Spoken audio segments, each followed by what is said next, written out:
Бисмиллах, альхамдулиллах, ассаляту вассаляму аля расулиллах. Мы, дорогие братья, продолжаем с вами цикл лекций, уроков на тему поминания Всевышнего Аллаха. И мы с вами открыли довольно-таки большую тему, важную тему. Это поминание Аллаха через Его книгу. То есть книга Всевышнего Аллаха, чтение Корана, размышление над его аятами, как один из видов зикра, поминания Аллаха, даже наилучших видов поминания Аллаха. Потому что может быть лучше и любимее перед Аллахом, когда раб Аллаха поминает его, восхваляет через его аяты, чтением его аятов. И на прошлом уроке, еще получается 2 недели назад, Хазрат вам читал тему про превосходство суратуль Фатиха. Так, нет? Кто-то был на прошлом уроке? Кто-то запомнил, нет? Вот. Машаллах, это очень такая, для меня лично очень близкая тема. Суратуль Фатиха – это самая великая сура в Коране, самая святая сура в Коране, и где Аллах собрал, эта сура содержит в себе смысл всего Корана. Ученые говорят, что Коран собрал в себе ценность, содержание всех небесных книг, которые были ниспосланы до него. То есть мы знаем всего несколько книг, но есть книги, есть откровения, которых мы не знаем, так ведь? Потому что даже всех пророков мы не знаем. И Аллах всегда отправлял своих посланников, ниспосылал им откровения, так ведь? И каждое небесное писание, оно включало в себя очень важные знания, это были слова Аллаха, и мы знаем, что самое последнее обращение Аллаха к его рабам – это Коран, и вот Коран собрал в себе все, что включали в себя, содержали в себе все небесные книги. То есть Коран – это как сливки всех небесных книг. И ученые говорят, одна сура Фатиха, она собрала в себе значение, знание, все знание, которое есть в Коране. То есть, если Коран содержит в себе содержание всех книг, которые были до Корана, то сура Фатиха содержит в себе содержание всего Корана. И вот это сердце суратуль Фатиха – это аят. Ияка нахбуд ва ияка настаин. Тебе только мы поклоняемся, и только у тебя и спрашиваем помощи. Действительно, сура Фатиха, как посланник Аллаха, саллаллаху алейхи вассалям, сказал, это всего 7 аятов. Но, машаллах, таких аятов никогда не было. Аллах не отправлял через свое откровение такие аяты ни в Таурате, ни в Инджиле, ни в Забуре. Никогда такого не было, как сказал пророк, саллаллаху алейхи вассалям. Этот хадис от Ибн Хузайма, от Абу Хурайра, радиаллаху анху, и он сказал эти слова Убай ибн Кааб. Так ведь? Убай ибн Кааб. Хадис помните, нет? На прошлой лекции. И вот Коран. Мы знаем, что каждая сура Корана велика. Каждый аят велик. Потому что каждый аят, каждое слово в Коране – это слова Аллаха. То есть автор этих слов один. Тот, кто ниспослал, тот, кто сказал эти слова, он один – Аллах. Но мы знаем, что, несмотря на то, что весь Коран, все суры для нас, они велики, но есть некоторые суры, которые превосходят над другими. Есть некоторые аяты, которые выше, чем другие. И ученые говорят, почему так? Тот, кто говорит эти слова, он один. Это Аллах. То есть нет разницы. Любой аят – это слова Аллаха. И для нас это свято. Это аят, это слова Аллаха. Но превосходство аята, одного аята над другим, иногда зависит от чего? От того, о ком говорится в этом аяте. Или о чем говорится в этом аяте. И мы знаем, что в аятах Аллах говорит о разных. Он говорит где-то о себе, где-то Аллах говорит о своем посланнике, саллаллаху алейхи вассалям, где-то говорит о других пророках, где-то Аллах говорит, описывает, рассказывает нам о своих врагах. Много аятов мы видим про фараона. Так ведь? И поэтому аят, где Аллах говорит о себе, где Аллах описывает себя, и аят, где Аллах говорит о фараоне, они не могут сравниться. То есть аят, где Аллах говорит о себе, этот аят выше, чем аят, где Аллах говорит о фараоне, где Аллах говорит о шайтане, где Аллах говорит «Таббат яда аби лахаби ва таб». Это аят. Этот аят мы читаем в намазах. Это великий аят, это великая сура. Да? Но мы знаем, в этом аяте говорится о ком? Об этом кафире, на которого Аллах не спаслал свой гнев, свое наказание. Таббат яда аби лахаб, Абу Лахаб. Так ведь? Один из дядей пророка, саллаллаху алейхи вассалям, который проявил неверие по отношению к истине. Да? И поэтому есть аят, где говорится «Куль хуаллаху ахад». Скажи, Аллах один, Аллах един. Таббат яда аби лахаби ва таб. Поэтому аят, где говорится об Аллахе, где описывается качество, атрибуты Аллаха, он выше, чем аят, где говорится о врагах Аллаха. Поэтому эти аяты и суры, они различаются в степенях. Какая-то сура действительно, она является самой лучшей сурой. Какой-то аят является самым великим аятом. И вот на прошлом уроке как раз говорили о том, что самая лучшая сура, самая великая сура из всех 114 сур Корана – это суратуль Фатиха, которую Аллах не спаслал только в Коране. Таких слов не было ни в Евангелии, ни в Псалтере, ни в других писаниях не было. Аллах эти слова оставил именно для Корана, в Коране. Сегодня, иншаллах, мы с вами продолжаем эту же тему, но уже поговорим о превосходствах других сур, ряда сур, и начнем с превосходства лучшего аята в Коране. Это аятуль Курси. Так ведь? Аятуль Курси. В сборниках имама Муслима, в Сахих Муслим, мы видим хадис, который передает нам Убей ибн Кааб. То есть тот же сподвижник, про которого мы говорили еще на прошлой лекции, потому что хадис про превосходство суратуль Фатиха также приходит нам через Убей ибн Кааб. То есть пророк, саллаллаху алейхи ва саллям, также эти насихаты про суратуль Фатиха давал Убей ибн Кааб. Убей ибн Кааб, он еще до ислама был таким очень образованным, грамотным человеком, который прекрасно владел чтением, письмом. Да? Вот представьте себе, иногда мы читаем про жизнь сподвижников, табигинов, да, и говорим, что вот он прекрасно читал, писал. Да? Вот это, вы представьте себе, это мы не про 20 век говорим. В начале 20 века, еще 100 лет назад, многие наши бабушки и дедушки, они не писать, не читать не умели. Во многих деревнях люди элементарные правила письма не знали. Если почитать русскую классику, тех же там Достоевского, там Чехова, еще кого-то, они пишут, что многие люди в своих произведениях, что многие люди просто не умели писать и читать. Даже треть людей,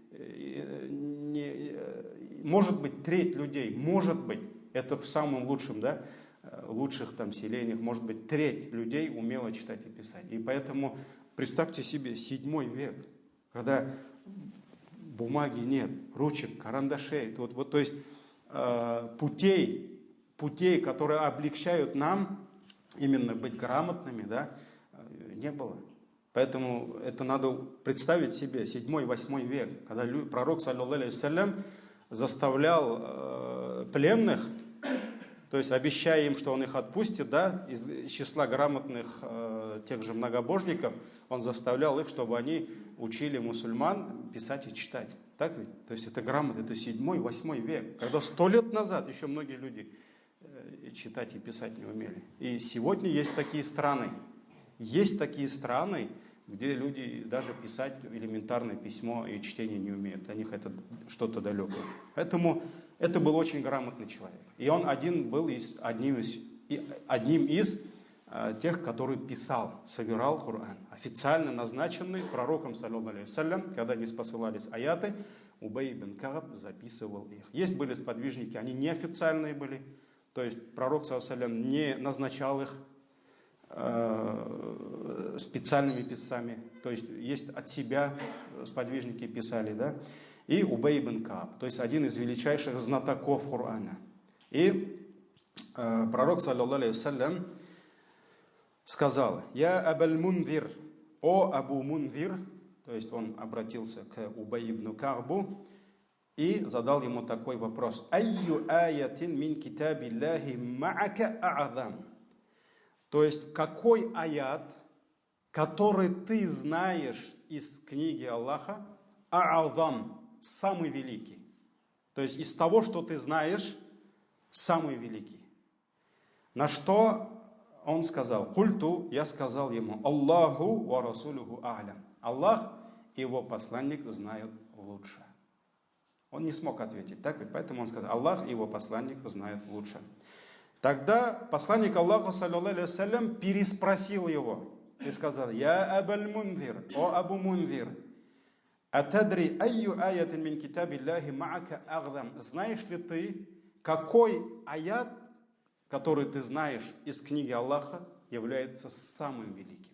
Он еще раз задал ему этот вопрос, и тогда, пророк, саллаллаху алейхи вассалям, он не просто так, он знал, какой он был знающий, так ведь, какое у него было усердие в изучении Корана, книги Аллаха.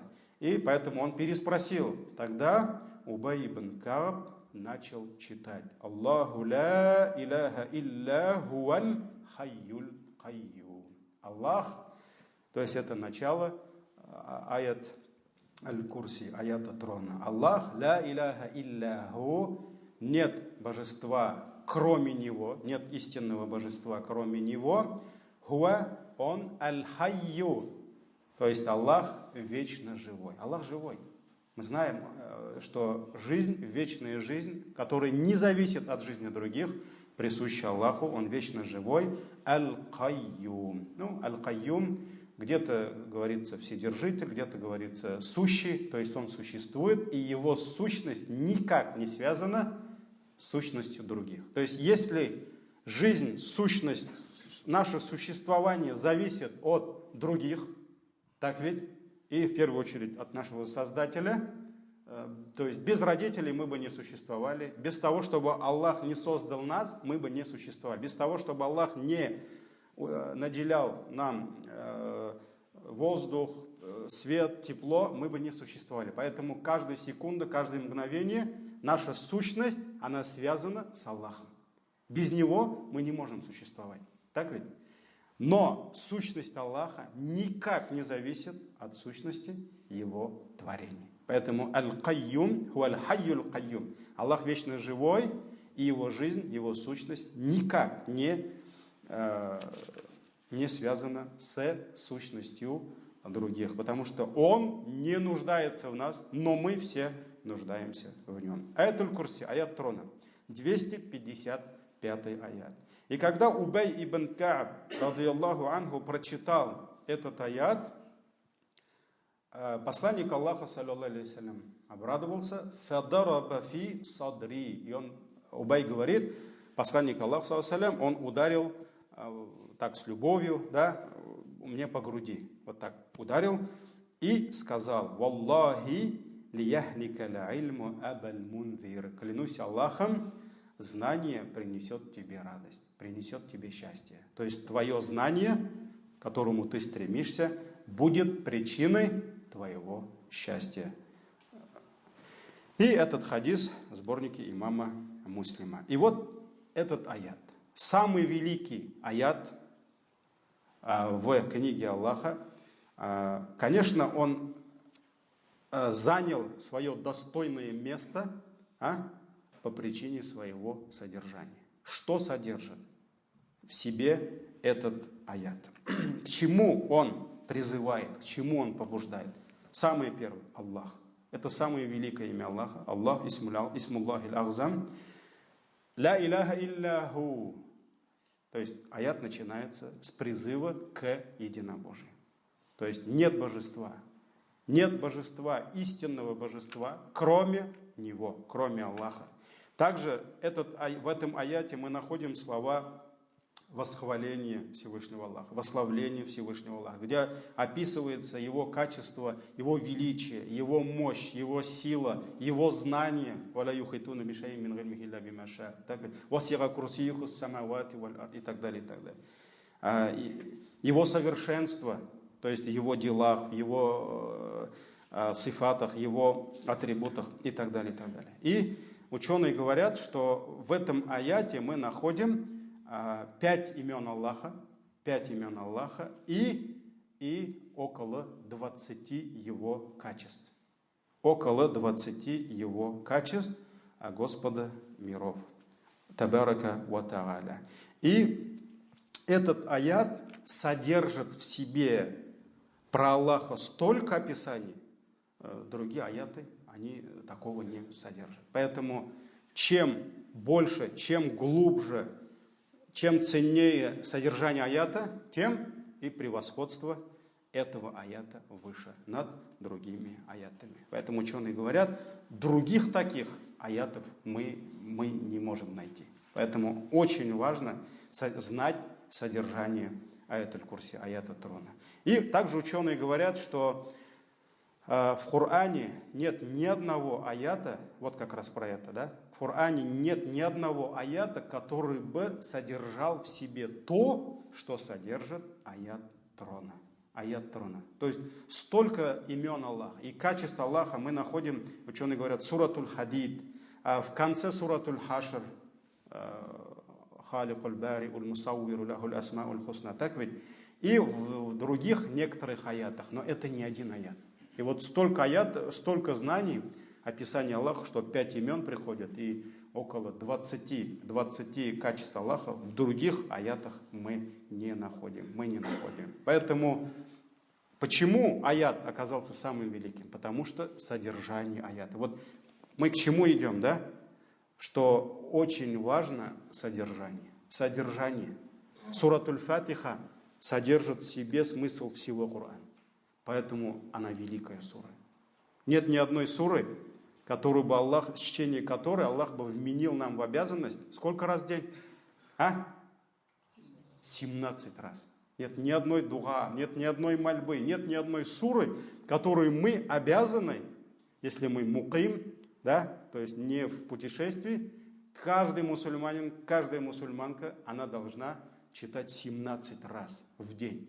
То есть это 2 раза, это наущение, этот урок, который Аллах нам говорит, мы должны прослушать минимум. Это ваджиб, в ханафитском масхабе ваджиб, в некоторых масхабах фарз, да, то есть 17 ракагатов, фарз намазов, и в каждом ракагате, в начале ракагата, суратуль Фатиха. Суратуль Фатиха. Поэтому мы должны понимать, почему это важно. Потому что содержание, значение в этих, которые скрывают в себе эти аяты, они очень важны для нас, для нашей жизни, для нашего имана, для нашей богобоязненности. И здесь то же самое. Аят аль-Курси, он является самым великим аятом, самым святым аятом, не потому что это просто 255-й аят суратуль Бакара, да? А потому что аят трона содержит в себе столько нужной для нас важной информации, что в других аятах этого просто нет. В других аятах это просто мы не можем найти столько ценной информации. И поэтому мы должны понимать, что смысл не просто в выговаривании букв, выговаривании слов, да? Мы должны вникать в смысл. Поэтому, сурат аль-Фатиха, если это обязательно читать внутри намаза, значит обязательно для каждого мусульманина понимать смысл каждого аята. Особенно, когда мы узнали хадис, что после каждого аята идет ответ от кого? От Аллаха. Когда мы говорим «Альхамдулиллахи Раббил Алямин», Аллах сразу же отвечает нам. Когда мы говорим «Ар-Рахману Рахим», Аллах сразу же отвечает нам. Поэтому мы должны это слышать. Мы должны этого ждать, что вот Аллах вот ответит нам. А для этого нужно понимать. Поэтому я всем бабушкам говорю, дедушкам говорю, не смотрите, что у вас там возраст там большой. Берите тафсир, учите, хотя бы суру Фатиха, знайте полностью, вот о чем речь, каждое слово, каждая буква, что означает. Особенно для нас, молодежи, да, кто вот, даже арабский, если кто-то не знает, кто-то еще не дошел до этого, да, обязательно надо знать. И здесь то же самое, аят аль-Курси, аят трона. То есть мы должны не просто читать, понимая, что вот, машаллах, я сейчас прочитаю этот аят и получу столько награды за это, да. То есть нет, надо вникать в смысл, в смысл этих аятов. И приведем несколько хадисов, которые указывают на превосходство, на достоинство этого аята. Самый первый хадис, он, конечно, длинный, но в этом для нас много назиданий. В сборниках имама Аль-Бухари, Сахих Аль-Бухари, мы находим хадис, который передал нам передатчик наибольшего количества хадисов. Это кто? Абу Хурайра, радийаллаху анху. Абу Хурайра, радийаллаху анху, рассказывает, что однажды посланник Аллаха, саллаллаху алейхи вассалям, поручил ему хранить собранный закат. То есть в Рамадане собрали закат, и этот закат должен был охранять кто? Абу Хурайра, радийаллаху анху. И он начал охранять этот закат, и он рассказывает, что через некоторое время пришел какой-то мужчина и начал забирать оттуда еду. И, конечно же, Абу Хурайра, радийаллаху анху, подошел к нему, схватил его и сказал: «Валлахи, я отведу тебя к пророку, саллаллаху алейхи вассалям». Потому что он что делал? Он отбирал имущество мусульман, он отбирал чужое. И тогда он начал давить там на жалость, жаловаться на жалость Абу Хурайра. Да, он сказал: поистине моя семья нуждается, я очень нуждаюсь в еде, поэтому пожалей меня. Если ты меня отпустишь, я больше не вернусь. Тогда Абу Хурайра пожалел его, смилостивился, да, и отпустил его. Тот обещал, что больше не будет этого делать. На следующий день пророк, саллаллаху алейхи вассалям, когда встретил Абу Хурайру, он посмотрел на него и спросил: как же твой пленник там? То есть он уже знал, что этот человек, он пришел к нему, Абу Хурайра схватил его и отпустил потом. Да? Пророк, саллаллаху алейхи вассалям, спросил: что делал вчера твой пленник? Да. И Абу Хурайра сказал: я Расуляллах, я, говорит, схватил его, но он пожаловался на свою нужду и на то, что там у него много детей, большая семья, ему нужна еда, и я пожалел его и отпустил. На что посланник Аллаха, саллаллаху алейхи вассалям, ответил, он сказал: этот человек обманул тебя, то есть он солгал тебе, и он еще вернется. Он же обещал, что не вернется. Таким образом, Абу Хурайра узнал, что тот еще обманывает и еще вернется. И, конечно, на следующий день он уже пристально смотрел за ним, да? Он прекрасно знал, что тот вернется. И тот вернулся и стал вот так руками набирать себе еду. Абу Хурайра подбегает к нему, схватил и сказал: «Валлахи, клянусь Аллахом, я отведу тебя к пророку, саллаллаху алейхи вассалям». Тот опять начал жаловаться: у меня большая семья, я очень нуждаюсь в еде, отпусти меня, я обещаю, что больше не вернусь. Абу Хурайра опять пожалел его и отпустил. На следующий день посланник Аллаха, саллаллаху алейхи вассалям, встретил Абу Хурайру и задал тот же вопрос: что делал твой пленник? И он рассказал ему, что тот схватил, что он схватил его, что тот опять пожаловался, он пожалел его и отпустил. И пророк, саллаллаху ответил ему также: поистине он обманул тебя, и он еще вернется. То есть он вернется еще в третий раз, да? В третий раз Абу Хурайра ждал его, так ведь, и он также вернулся, так же, как пророк саллаллаху сказал, вернулся и начал хватать еду. Абу Хурайра схватил его и сказал: клянусь Аллахом, я отведу тебя к пророку, саллаллаху алейхи вассалям. И он сказал ему: ты уже сколько раз, тот начал ему жаловаться, и Абу Хурайра сказал: ты уже сколько раз мне обещал, что ты не вернешься, но ты возвращаешься, и поэтому я тебя не отпущу. Тогда этот человек сказал ему: отпусти меня, если ты меня отпустишь, в знак благодарности я научу тебя таким словам, которые Аллах сделает полезными для тебя. И тогда он спросил: а что это за слова? Что это за слова? И он сказал: когда будешь ложиться спать, вечером будешь ложиться спать, читай аят аль-Курси. Почитай аят аль-Курси. Почитай аят трона: Аллаху ла иляха илляху аль-хайю аль-кайюм. То есть он сказал ему эти слова. И прочитал до конца.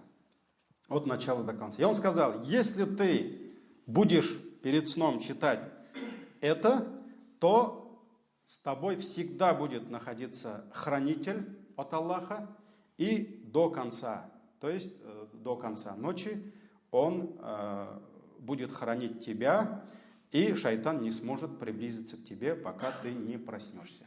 То есть Аллах отправит к тебе ангела за то, что ты аят аль-Курси прочитал перед сном, и до утра этот ангел будет хранить тебя, и шайтан к тебе не придет, пока ты не проснешься. И тогда Абу Хурайра отпустил его, а утром посланник Аллаха, саллаллаху алейхи вассалям, задал ему тот же вопрос, что делал вчера твой пленник.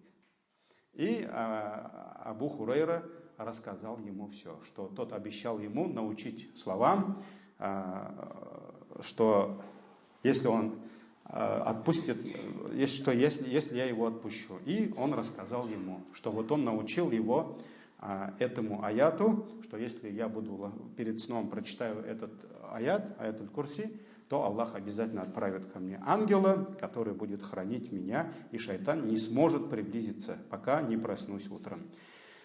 И Абу Хурайра рассказывает, что пророк Аллаха, саллаллаху алейхи вассалям, выслушав меня, сказал такие слова: он действительно сказал тебе правду, несмотря на то, что он лжец. То есть тот, кто к тебе пришел, он лжец, но его слова — это истина. Он сказал тебе правду. И тогда спросил его: а знаешь ли ты, кто с тобой разговаривал, кто к тебе приходил? На что Абу Хурайра ответил: нет. Посланник Аллаха, саллаллаху алейхи вассалям, сказал: это был шайтан.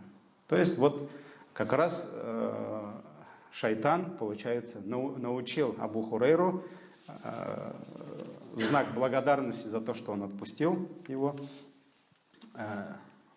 читать перед сном аят трона. То есть вот если человек перед сном, пророк саллаллаху алейхи вассалям сказал: да, он лжец, но он сказал истину.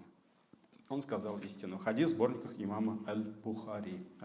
То есть если перед сном читать аят аль-Курси, аят трона, то Аллах отправит к этому человеку ангела, который будет хранить его по воле Аллаха до утра, чтобы шайтан не подпустился, чтобы шайтан не подошел к нему, не приблизился к нему. Вот это один из хадисов про достоинство, превосходство сурат аят аль-Курси. Следующее. Мы знаем, что после каждого намаза, то есть фарз намаз, то есть 5 намазов получается, да, здесь речь не идет о саляту духа, например, духа намаз, тахаджуд, тахиятуль масджид, намаз приветствия в мечети. Здесь речь идет о 5 обязательных намазах. После 5 обязательных намазов. Ну, мы знаем, что некоторые масхабы утверждают, что это после сразу фарза читается аят аль-Курси, А в нашем ханафитском мазхабе после завершения намаза, то есть это означает после чтения и сунной. Но речь идет о 5 намазах. То есть это я специально говорю. После дополнительных намазов, после других намазов не читается. Сунанун Насаи, в сборниках Ан-Насаи и в других сборниках передается хадис от Абу Умама, радийаллаху анху, который сказал, что посланник Аллаха, саллаллаху алейхи вассалям, сказал: кто прочитает аятуль курси, аят трона, после каждого обязательного намаза, то есть мы должны понимать, да, что в ханафитском мазхабе после сунны, но речь идет о обязательном намазе, потому что просто если ты читаешь какую-то сунну, какой-то нафиль, аятуль курси не читается. Лям ямнааху мин духулил джаннати илля ан ямут. То есть не будет для него преградой вхождение в рай, илля ан ямут, кроме как если он, то есть кроме как отсутствие его смерти. То есть если он умрет после чтения аята трона, после намаза, он обязательно войдет в рай. То есть он не вошел в рай только потому, что он не умер. Поэтому вот если человек будет постоянно читать эту суру, а сунна пророка саллаллаху алейхи вассалям призывает нас читать после каждого 5-кратного намаза. После каждого, когда мы совершаем зикры, так ведь где-то говорится у нас обычно принято до зикров, субханаллах, тасбихат, где-то пишется в хадисах после, да, но очень важно чтение этого аята трона, аятуль курси. То есть только смерть будет преградой тому, что он будет в раю. И многие ученые, которые прочитали этот хадис, вот в отличие от нас, да, многие сподвижники, можно привести много примеров, когда они читали такого рода хадисы, которые побуждают конкретно какой-то мольбе, чтению какого-то аята, какой-то суры, или же совершение каких-то дел, когда они один раз в жизни услышали этот хадис, они уже до смерти, до конца их жизни, они не пропускали это. И поэтому были ученые, которые один раз, когда услышали этот хадис, они до конца их жизни, после каждого намаза, они обязательно читали аятуль курси. Обязательно читали аятуль курси. Даже если кому-то нужно на работу, да, кто-то работает посменно, у кого-то трамвай уходит, еще что-то, да, или он находится в самолете, да, даже на ходу можно. На ходу можно за рулем ехать и читать аятуль курси. Это значит после намаза. Вот поэтому, альхамдулилля, эту сунну надо хранить. И раз сунна пророка саллаллаху алейхи вассалям побуждает нас минимум 5 раз в день повторять этот аят, да, значит содержание, то, что содержит внутри себя этот аят, он очень для нас важный. То есть это напоминание для нас. Поэтому так же, как мы с вами сидим и после намаза повторяем 33 раза Субханаллах, Альхамдулиллаху Акбар, чтение этого аята, оно важнее даже, потому что не можем мы сравнить обычные слова мольбы с словами Аллаха. Поэтому то, что мы с вами также повторяем после каждого намаза аятуль курси, да, это напоминание нам. И мы поэтому должны понимать, раз это напоминание, раз это зикр, мы должны понимать, о чем речь. Поэтому, когда мы читаем «Аллаху ла иляха илляху», мы должны понимать, что мы говорим великие слова. Аллах нет достойного поклонения, нет божества достойного поклонения, кроме Него. Аль-Хайю, что Аллах вечно живой. Аль-Кайюм, что Аллах сущный, Его сущность ни с кем не зависит, ни от кого не зависит. Мы все зависим от Него. «Ля та'худуху синатун, ва ля наум, лаху ма фиссамавати», ему принадлежит все, что на небесах, абсолютно все, что на небесах, все галактики, вся вселенная и все, что на земле, абсолютно все под его властью, все принадлежит ему, это его, и твоя машина это его, и твое здоровье это его, и твоя жена, и твой муж, и твои дети, это все его, поэтому это для нас напоминание, и обязательно учите, дорогие братья, о чем говорится в этом аяте, и понимайте, обязательно вникайте в смысл. Потому что даже то, что мы с вами говорим, это уже у многих на автоматическом уровне. Он даже сам не понимает, о чем он говорит. Там, может, он по WhatsApp там, смотрит что-то, там, читает, а сам раз, субхана. Нет, это все очень важно, когда мы понимаем, о чем мы говорим. И здесь то же самое. Аят трона. Он для нас очень важен. И мы должны понимать, вникать в смысл. Также несколько слов про еще одну суру. Это короткая сура, но несмотря на то, что сура короткая и аяты короткие, да, альхамдулилля, смысл, ценность, значение этой суры действительно велика. Это достоинство суратуль Ихлас. Это достоинство суры очищения, Ихлас, Ульгу Аллах.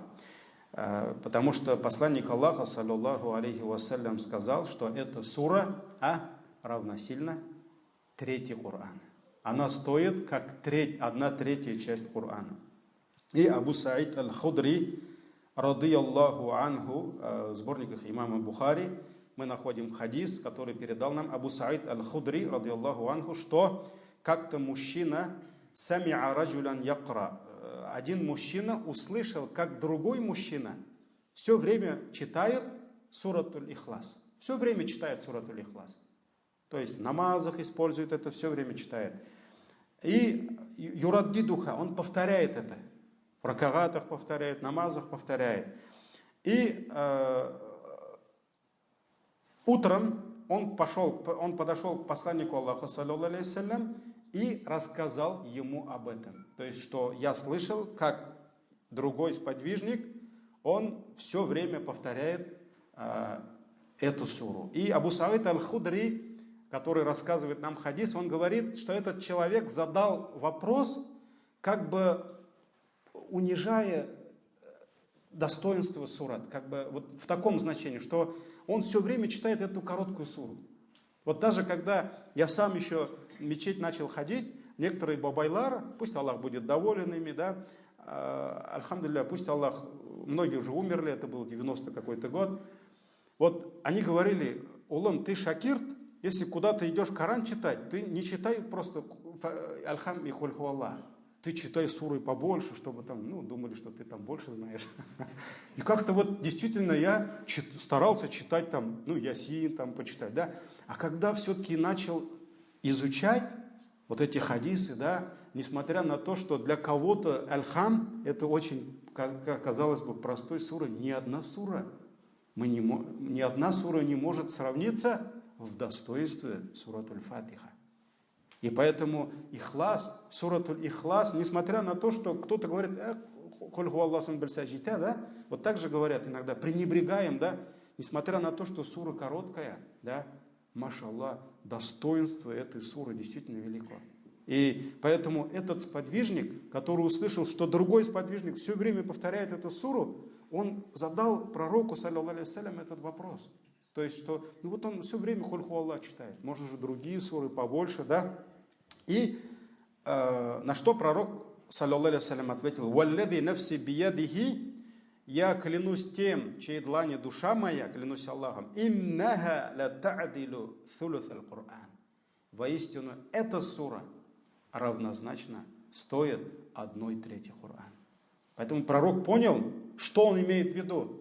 Он просто читает хульху Аллах, намаз, хульху Аллах читает, да, все время. Поэтому посланник Аллаха саллаллаху алейхи вассалям сказал: клянусь Аллахом, эта сура стоит как 1/3 Кур'ана. 1/3 часть Кур'ана. Поэтому сура короткая, может быть, это милость Аллаха, да? Но содержание, значение, тафсир этих аятов, действительно содержание великое. И также имам аль-Бухари передает хадис от Абу Саида, радыяллаху анху, где посланник Аллаха, саллаллаху алейхи вассалям, как-то задал вопрос своим сподвижникам. Сподвижникам задал такой вопрос: «Ая'джазу ахадукум ан якра thuluth аль-Кур'ани фи лейлатин». То есть, может ли кто-нибудь из вас, то есть, даже можно перевести ая'джазу, аджиз, то есть, слабость говорится, то есть, слабо ли вам, кому-нибудь из вас, да, даже вот так можно перевести, да, ан якра thuluth аль-Кур'ани фи лейлатин, прочитать 1/3 часть Корана в одну ночь.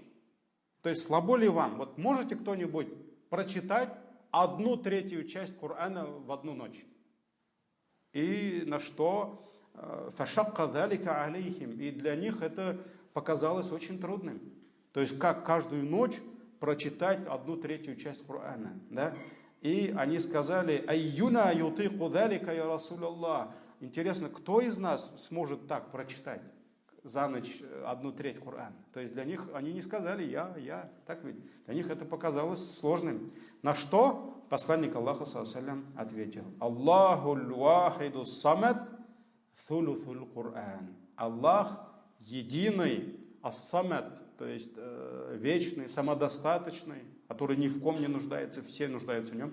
Thuluthul Коран. Это 1/3 Корана. То есть сурат Куль ху Аллаху ахад — это есть 1/3 часть Корана. 1/3 часть Корана. Поэтому это милость Аллаха. Машаллах.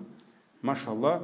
То есть, если человек, вникая в смысл этой суры, прочитает один раз, иншаллах, он получит награду, как будто он прочитал 1/3 Корана. А для этого много не надо. Да? Можно в дороге несколько раз прочитать. 3 раза прочитал, это уже целый Коран. Так ведь? То есть во время светофора на пробке можно не ругаться, а поминать Аллаха. Да? Порадоваться, машаллах. Вот же у меня есть возможность прочитать. Сейчас на работу доеду, там не до этого будет. Вот прочитай 1/3, 2/3 части, целый Коран. Несколько раз можешь прочитать. Так ведь? Альхамдулилля. Это милость Аллаха. Почему? Почему посланник Аллаха, саллаллаху алейхи вассалям, сравнил одну короткую суру с 3 аятами, с 1/3 частью Корана, с 1/3 частью Корана. Это не просто так. Поэтому ученые про это написали свои труды, свои книги. И вот одно из высказываний по этому поводу Абуль Аббас ибн Сурейч сказал: значение этих слов в том, что «Унзиль аль-Курану аля thalathati аксам». Коран был ниспослан в 3 частях. То есть Коран делится на 3 части. «Thuluthun минха аль-ахкам». 1/3 часть – это хукмы, что можно, что нельзя, что обязательно, что не обязательно. Это фарзы, это обязанности наши, это ваджибы, это харамы и так далее. Это хукмы, да? Это нельзя, это можно. Водку пить нельзя, воровать нельзя, убивать нельзя и так далее. Это хукмы, 1/3 часть. «Ваthuluthun минха ва'дун ва вагид». И Абуль Аббас ибн Сурейч сказал: 2 часть, то есть 3 части. 1 часть это хукмы, 2 часть это ва'дун ва вагид. Это обещания Аллаха. То есть какие награды Аллах обещал нам за то, что мы сделаем то-то, то-то, то-то. То есть совершайте намаз, получите то-то, то-то, то-то. Поститесь, получите то-то, то-то, то-то. Расходуйте на пути Аллаха, получите за это счастье в этой жизни, баракат имущества, судный день получите за это, в раю получите это. То есть награды, обещанные нам за наши благодеяния. И вагидун, то есть это тоже обещание, но это уже угрозы. Если совершите такой-то грех, то вам будет такое наказание. Совершите такой грех, такое наказание. И вот 2 часть из 3 частей содержит в себе вот эти обещания и угрозы. «Ваthuluthun минха» и 3 часть «Аль-асма вас-сифат». Это имена Аллаха и его атрибуты. «Вахадихи сура джамаатиль асма вас-сифат». И эта сура собрала в себе, содержит в себе имена Всевышнего Аллаха и его атрибуты. То есть, почему сура действительно великая? Потому что эта сура, в этой суре Аллах описывает кого? Себя. Куль ху Аллаху ахад. О ком речь? Об Аллахе. Аллаху самад. О ком речь? Об Аллахе. Лям ялид. Валям юля. Не родил. Нет у него детей. Нет у него супруги. Он один. Лям ялид. Валям юля. И он сам не родился. У него нет родителей. Он вечный. Валям якун лаху куфуан ахад. То есть это сура действительно обладает великим содержанием, великим значением. Поэтому она и такая великая. Но вопрос, означает ли это, что, например, чтение этих 3 аятов действительно может заменить чтение 1/3 Корана?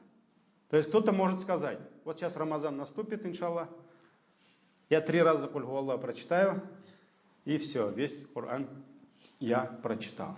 То есть ученые говорят, да, Куль ху Аллаху ахад равносильно. То есть действительно за чтение этой суры человек получит как будто он награду, как будто он прочитал 1/3 Корана. Но это никак не означает, что чтение одной суры может заменить чтение 1/3 Корана или всего Корана. Человек 3 раза прочитал и говорит, мне можно Коран и не читать. Машаллах. Ты там мучаешься, весь Коран читаешь, да? А я 3 раза. Нет. То есть он награду получит, бонусы будут.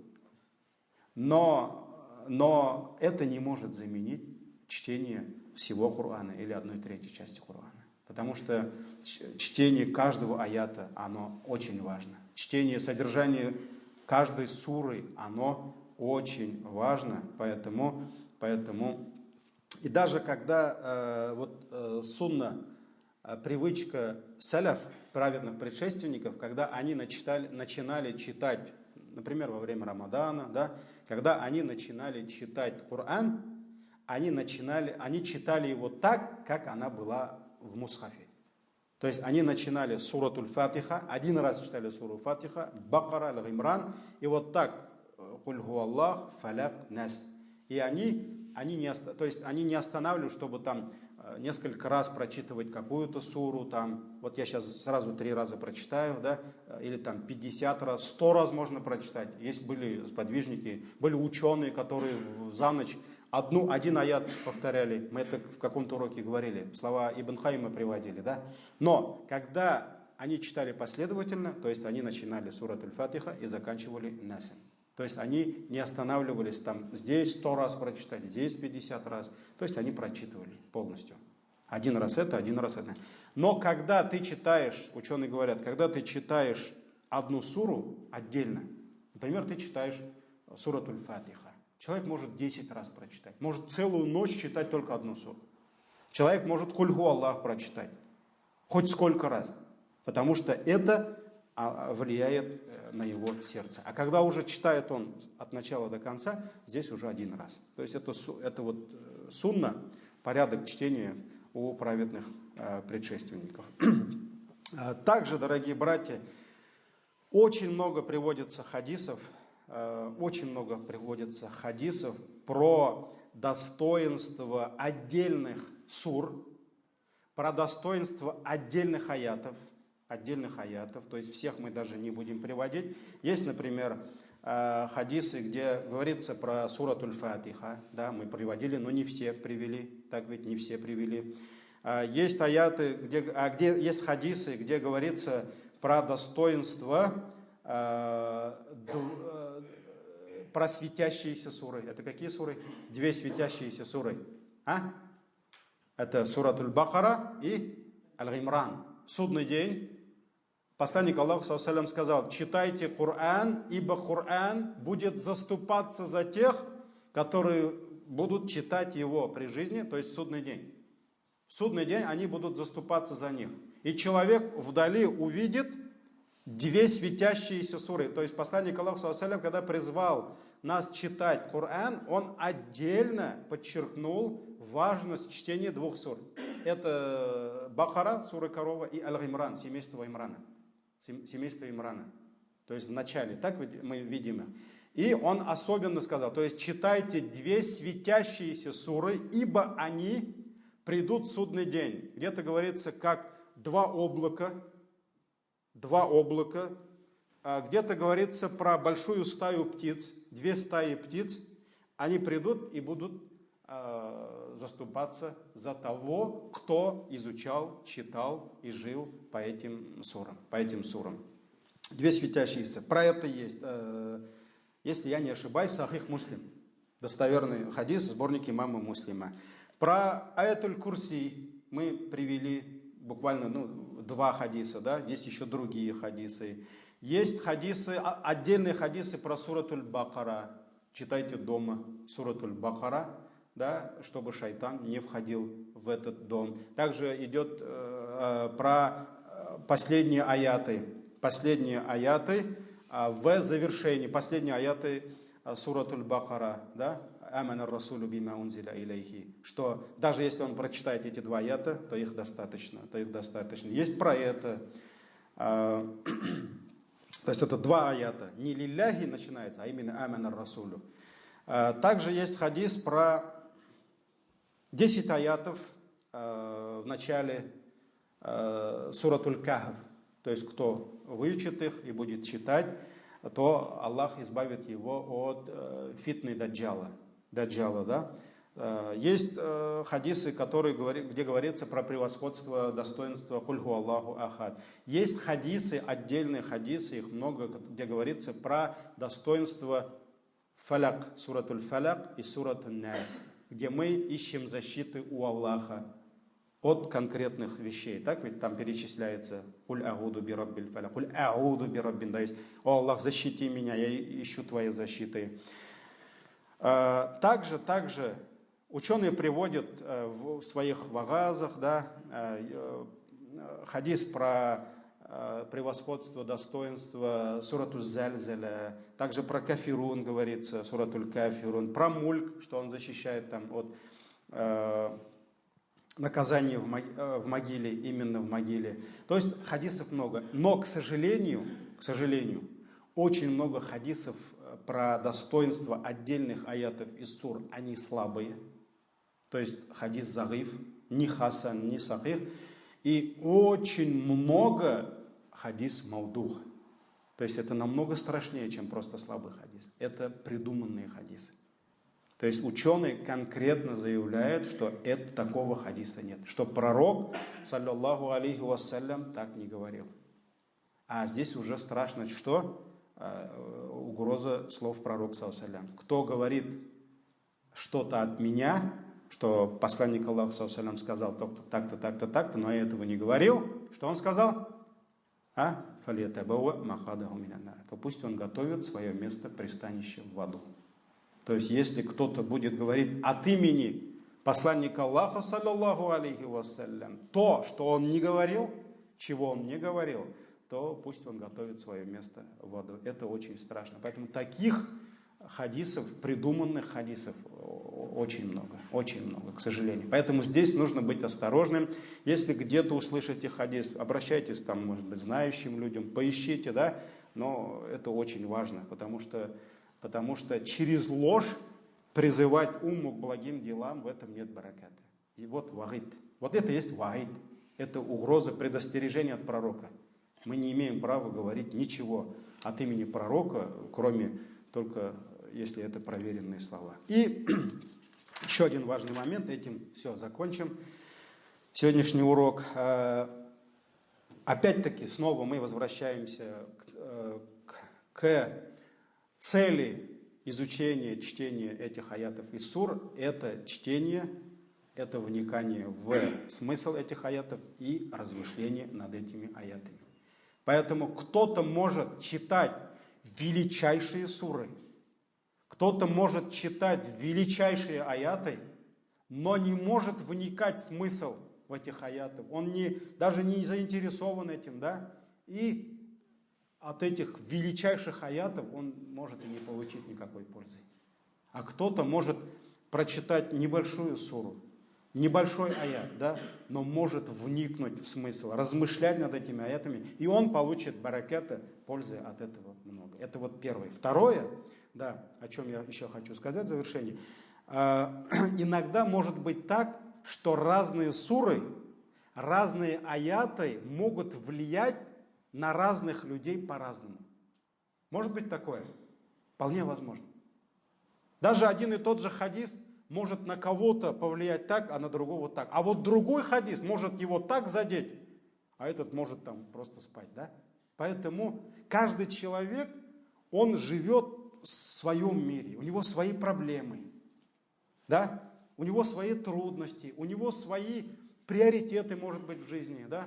Поэтому для кого-то вот эта сура, она может его сердце так задеть, что, машаллах, вот ему надо вот эту суру больше читать. Для него вот в этом может быть даже больше пользы, чем вот в чтении этой суры. А для кого-то, да, вот эта притча, она принесет больше пользы. Например, там он может читать больше про фараона, что вот как он превозгласил себя там Господом миров, и как Аллах закончил его жизнь, да? Каким он был слабым, ничтожным, когда утонул в море, да? Вот поэтому по-разному.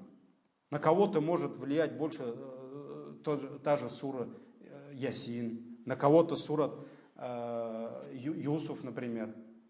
Я сам, так как мы в татарских школах изучали Кисса Юсуф, я когда пришел в ислам, я понял, что тот Кисса Юсуф и та история, которую Аллах нам рассказывает, это совсем разные.